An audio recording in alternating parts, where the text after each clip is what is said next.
Hi there, welcome to No Nonsense Whiskey. My name's VinPF, and on today's episode we've got another Heroes and Heretics bottle that's been sent over by Heroes and Heretics, so thank you very much for them for sending this over for review. We've got the replacement for the Smoke and Glory. Now, I covered the original Smoke and Glory, and it was absolutely fantastic. It was a Lecheg, and absolutely loved that thing. That's unfortunately sold out now. I've killed that bottle. It appeared on my last month's Whisky in, Whisky out.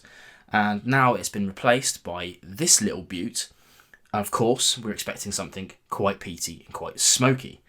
Now, we'll get into some more details about this bottle right now because, as you'll see from the label, very similar to the last one. It would like literally be carbon copy next to it from afar on the shelf. But some details on here really make it stand out. We've now got a 14-year-old age statement on here. And as you might have seen as I was holding it up then, this is now a Croftengea. Now that, if you haven't heard of Croftengea, is a distillate from the Loch Lomond distillery. I haven't actually covered much Loch Lomond on the channel, but it's something that I really should do because I'm always impressed by what they're doing there. One of the major things that differentiates Loch Lomond from anywhere else is just the diversity of spirit that they can produce. They've got something like 11 different stills of 4 different types, and we're talking like different kinds of pot stills. They've got some like straight-necked pot stills and some swan-necked pot stills. That's the traditional way of doing things. And they've also got some column stills to produce grain spirits as well. And they've got all different kinds of brand names. The Croftengea brand name, if you can call it a brand name, is actually something that the distillery themselves don't bottle. I think in something like 2014, they when they changed hands, they basically made no real plans to produce any more Croftengea under their own name. So nowadays, if you see the words Croftengea, it's an independently bottled whiskey, but it's Loch Lomond and it's heavily peated. That's really all you need to know about that specific brand name.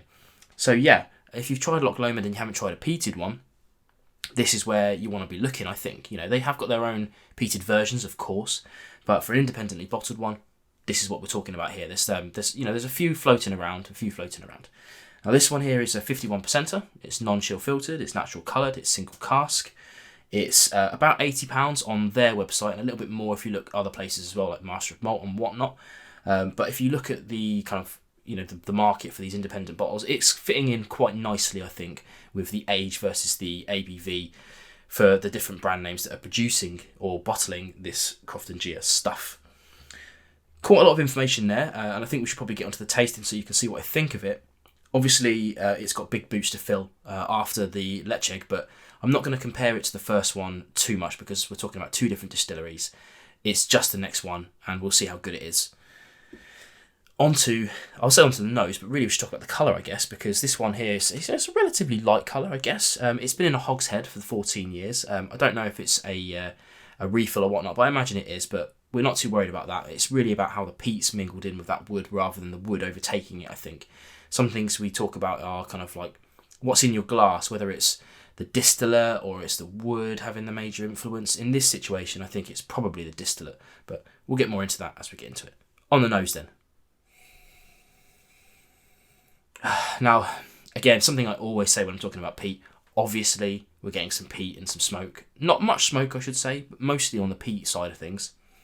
So if you're not into your peat whatsoever, I don't think this is going to be the way to go, but that said, spoiler alert for a bit further on, I think this is a nice kind of segue into peat for sure. This is not a heavy peat. It's quite earthy for sure, but it's not medicinal or kind of dirty. It is earthy, not very good tasting notes, but you get what I mean if you're into your peat. For me, it's kind of like although I said earthy, it's more on the kind of heathery, light floral side of the kind of peat spectrum. Really nice. And I think after that, a little bit of kind of loose tobacco comes across. But there's kind of a light, sweet freshness about this one. It's kind of really important to say. That's why I think it's more accessible as a peated whiskey. Really lovely nose. Let's try on the palate then.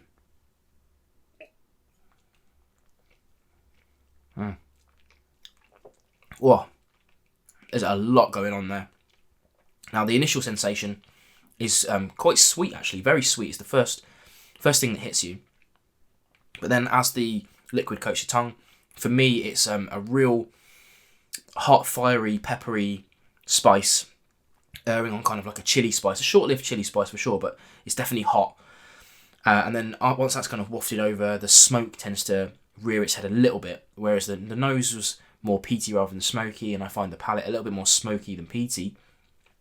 But again, it's quite light on those peaty, smoky flavours, in my opinion. I mean, this is going to be heavily peated to somebody who doesn't like peat, for sure.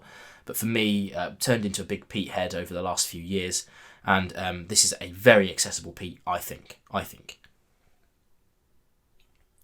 And the finish is huge. Again, sweet pepperiness coming through that, but it just keeps going on and on and on. It just keeps giving. Ends on a really nice sweet note as well, once the kind of smoke is kind of like wafting away.